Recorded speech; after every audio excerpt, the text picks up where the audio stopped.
నమస్తే. ఓం శ్రీ గణేశాయ నమః. అశ్వమేధ యజ్ఞం గురించి పురాణాలలో చాలా చోట్ల చెప్పబడింది. ముఖ్యంగా రామాయణం, మహాభారతంలో ప్రస్తావన స్పష్టంగా ఉంది. ఈ యొక్క యజ్ఞాల గురించి పాశ్చాత్య మూర్ఖులకే గాక భారతీయులలో కూడా చాలా అపోహలు ఉన్నాయి. ముఖ్యంగా ఈ అపోహలు కలియుగం కలిశకం 1215వ సంవత్సరం అంటే 1887 సంవత్సరం BCE నాటికి విపరీత స్థాయిలో ఉన్నాయి. అదేమిటంటే అశ్వమేధం అంటే ఆ యొక్క గుర్రాన్ని హోమగుండంలో ముక్కలు చేసి వేయటం అని అనేసుకుని దారుణంగా విపరీతంగా అలాంటి తప్పుడు అభిచార యజ్ఞాలు చేసేవారు. అప్పుడు మన శ్రీమన్నారాయణుడు బుద్ధ అవతారాన్ని స్వీకరించాల్సి వచ్చింది. జీవహింస చేయరాదని ఇత్యాది ధర్మాలు చెప్పి సనాతన ధర్మాన్ని తిరిగి దారిలో పెట్టారు. ఈ సందర్భంగా శ్రీరామాయణంలోని దశరథ మహారాజు చేసిన అశ్వమేధ యజ్ఞం గురించి ఒకసారి చూద్దాం. శ్రీరాముడు అవతార సమయంలో దశరథ మహారాజు అశ్వమేధ యజ్ఞం ఎలా చేశారో వాల్మీకి మహర్షి చక్కగా వివరించారు. బాలకాండ 13-14వ సర్గల్లో అశ్వమేధ యజ్ఞం గురించి ఎలా జరిగింది కళ్ళకు కట్టినట్టుగా వివరించారు. అశ్వమేధ యజ్ఞం సమయంలో ఒక మేలుజాతి అశ్వాన్ని తీసుకొచ్చి అక్కడ యూపస్తంభానికి కట్టి దానిని జాగ్రత్తగా పరిరక్షిస్తారు. రామాయణం బాలకాండలో 12వ సర్గలో ఋష్యశృంగ మహర్షి పుత్రకామేష్టి యజ్ఞం చేయటానికి ఒప్పుకున్న తర్వాత ఆ యొక్క పుత్రకామేష్టి యజ్ఞం చేయటానికి ముందు దశరథ మహారాజు అశ్వమేధ యజ్ఞం చేసి పాపరహితుడవ్వాలనని ఋష్యశృంగ మహర్షి సూచించాను. అప్పుడు ఒక శ్రేష్టమైన గుర్రాన్ని వదిలిపెట్టడం జరుగుతుంది. దాని వెంట యోధులు, ఉపాధ్యాయులు, ఇతరత్ర పరివారము వెళతారు. సరయూ నది ఉత్తర తీరాన యజ్ఞభూమి సిద్ధం చేయబడుతుంది. 1 సంవత్సరం తర్వాత ఆ అశ్వము తిరిగి వచ్చిన తర్వాత యజ్ఞాన్ని ఆరంభిస్తారు. ఇక్కడ చూడండి, అధసంవత్సరే పూర్ణే తస్మిన్ ప్రాప్తే తురంగమే శరయ్యాశ్చోత్తరే తీరే రాజ్ఞో యజ్ఞోపవర్తత అని ఇది మొదటి శ్లోకంలో చెప్పబడింది. ఆ తరువాత ఋష్యశృంగ మహర్షి ఈ యజ్ఞం ఎంతో జాగ్రత్తగా చేయవలసి ఉంటుందని, ఏ చిన్న పొరపాటు జరిగినా బ్రహ్మరాక్షసులు ఆ పొరపాటును పట్టుకొని ఆ యజ్ఞకర్తను నాశనము చేయడానికి చూస్తుంటారు అని చెబుతారు. ఇదిగో చూడండి, ఛిద్రం హి మృగయంతేత్ర విద్వాంసో బ్రహ్మరాక్షస నిహతస్య చ యజ్ఞస్య సద్య కర్త వినశ్యతి.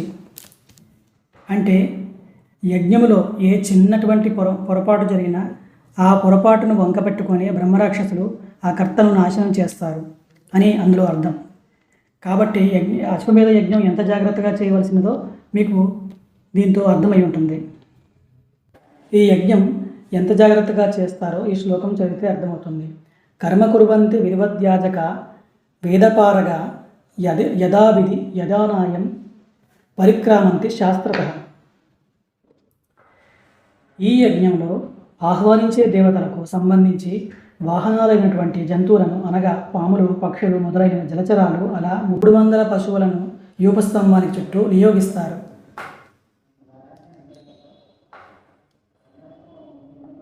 ఇక్కడ చూడండి, 21 యూపాస్తే 21 రత్నయ వాసోభిరేకైకం సమనుకృత. అలా 21 యూపస్తంభాలు పెట్టి ఆ యూపస్తంభాల చుట్టూ ఈ యొక్క జీవులను నెలకొల్పుతారు. ఇక్కడ చూడండి, నియుక్తాస్తత్ర పశవస్తత్ ఉద్దిశ్య దైవతం ఉరగా పక్షిణశ్చైవ యథాశాస్త్రం ప్రచోదిత. శామిత్రే తు హయస్తత్ర తదా జలచరాశ్చ ఏ ఋత్విగ్భిర్ సర్వమేవై తద్నియుక్తం శాస్త్ర తదా. అంటే ఈ జీవాలన్నింటినీ అక్కడ ఉంచుతారు, వాటన్నింటినీ చంపి హోమగుండంలో వేయరు కదా. ఆ తర్వాత మహారాణి అయిన అంటే యజ్ఞకర్త యొక్క పట్టమహిషి కౌసల్యమాత ఆ యొక్క అశ్వాన్ని చక్కగా నిమిరి చరిమి తగిన పరిచర్యలు చేసి ప్రదక్షిణము చేసి అప్పుడు ఒక కృపాణంతో దబ్బడం లాంటి చిన్న కూసుగా ఉండే కత్తితో 3 చోట్ల పొడవడం జరుగుతుంది. అది కూడా పరమ ప్రసన్నమైన మనస్సుతో చేయాలి. ఆ తరువాత ఆ యొక్క అశ్వానికి సాంత్వనగా సుస్థితమైన మనస్సుతో ఆ రాత్రి అక్కడే గడపాలి. ఇలా చూడండి. కౌసల్య తం హయం తత్ర పరిచర్య సమంతత కృపాణైర్విశశానైనం త్రిభి పరమయా ముదా.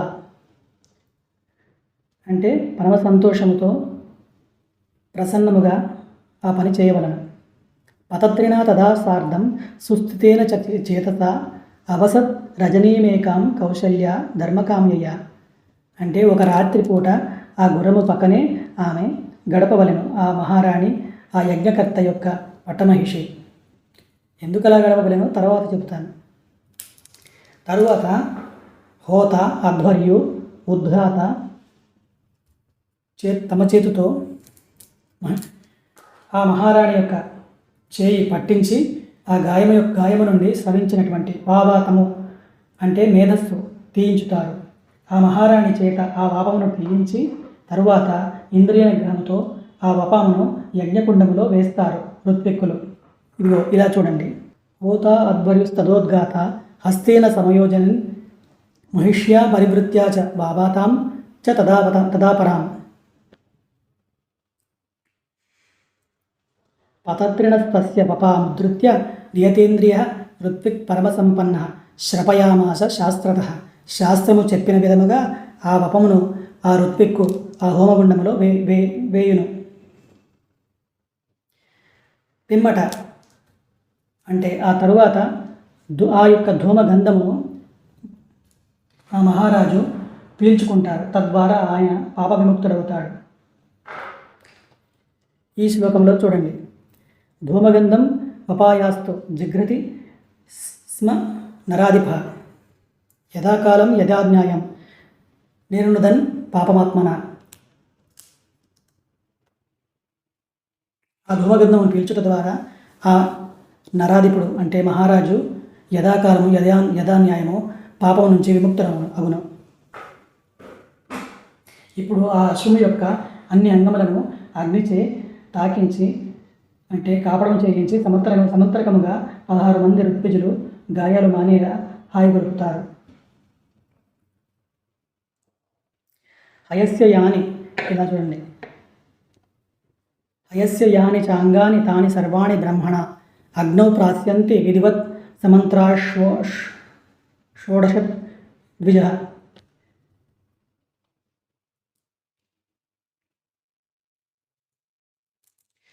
ఆ పిమ్మట ప్లక్ష వృక్షము యొక్క కొమ్మలను వైతసమును తీగలను అగ్నికి సమర్పించి యజ్ఞమును పూర్తి చేస్తారు. ఇలా చూడండి. ప్లక్ష శాఖాసు యజ్ఞానాం అన్యేషాం క్రియతే హవి అశ్వమేధస్య యజ్ఞస్య వైతసో భాగయిష్యతే.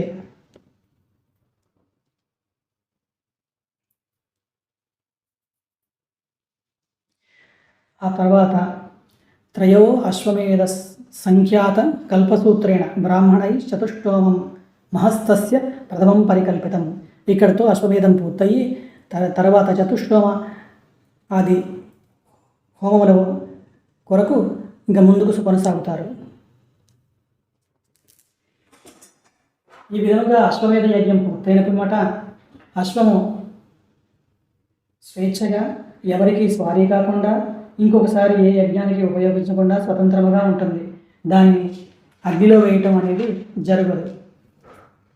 దీని సూక్ష్మములు ఇప్పుడు తెలుసుకుందాం. ధాతువులు అనగా జీవ శరీరంలోని అనగా రసము, రక్తము, మాంసము, మేధ, అస్థి, మజ్జ, శుక్ల ఇవి ప్రతి జీవిలోనూ ఉండే సప్తధాతువులు. రసము అనగా నీరు లాంటి శరీరంలోని ద్రవము. దాన్ని మనము ఇప్పుడు భాషలో ప్లాస్మా అంటారు. రక్తము మాంసము మీకు తెలిసినదే. అస్థి అనగా ఎముకలు, మజ్జ అనగా కీళ్ల మధ్య ఉండే కార్టిలేజ్ అని ఇప్పుడు పిలుస్తారు. 7వది శుక్లము అంటే వీర్యద్రవము. ఇందులో రసము, రక్తము, మాంసము రజోగుణానికి చెందినవి. అస్థి, మజ్జ, శుక్లము తమోగుణానికి చెందినవి. ఇక్కడ చూడండి, రస, రక్త, మాంస, మేధ, అస్థి, మజ్జ, శుక్ల ఈ 7 సత్వధాతువులు. మేధ మాత్రము సత్వగుణానికి చెందినది. కాబట్టి పవిత్రమైన యజ్ఞకుండంలో మేధ తప్ప ఇంకేమీ పడటానికి వీలు లేదు. అందుకే ముందు రోజు రాత్రి అశ్వానికి 3 చోట్ల చిన్న సూది లాంటి కత్తితో కృపాణంతో గుచ్చి రాత్రంతా ఆగి ఆ గాయం నుంచి వపాము లేదా మేధను చిక్కగట్టి కారిన తరువాత రసము, రక్తము లేకుండా ఆ మేధను మాత్రమే మహారాణి చేత తీయించి యజ్ఞాగ్నిలో జాగ్రత్తగా వేస్తారు. అశ్వము కోలుకోవటానికి మరియు సంకేతప్రాయంగా యజ్ఞానికి సమర్పించడానికి అగ్నిని అశ్వము యొక్క అన్ని అంగాలకు కాపడం కాస్తారు. బదులుగా ప్లక్ష చెట్టు యొక్క కొమ్మలు అగ్నిలో సమర్పిస్తారు. కలియుగంలో ఇన్ని జాగ్రత్తలు తీసుకోలేరు కాబట్టి సులభంగా తప్పుగా అర్థం చేసుకొని అశ్వాన్ని చంపేస్తారని కలియుగంలో అశ్వమేధాన్ని వర్జితం చేశారు. కలియుగంలో వర్జితాలు 5. 1 అశ్వమేధాది యజ్ఞాలు, గవాలంబము అంటే గోవును ఆధారం చేసుకొని జీవించడము, సన్యాసము, ఫలపైతృకము అంటే పితృ తిథులలో మాంసమును నివేదించుట, దేవరైన సుతోత్పత్తి. మహాభారతంలో మనం చూసినటువంటి అన్నదమ్ముల చేత సంతానం అత్యవసర సమయంలో పొందుట. ఈ 5 కలిలో పంచవర్జ్యములు. ఆ రకంగా మనం తెలుసుకోవాల్సింది ఏమిటంటే అశ్వమేధ యజ్ఞం అనగా అశ్వమును చంపి హోమంలో వేసేటటువంటి ప్రక్రియ కాదు. అది ఒక పవిత్రమైన కార్యము. అశ్వం యొక్క మేధమును మాత్రమే అందులో వేస్తారు కాబట్టి అశ్వమేధ యజ్ఞం అన్నారు. కానీ అశ్వహత యజ్ఞమును మరొకటో దానికి పేరు పెట్టలేదు. గమనించండి. స్వస్తి.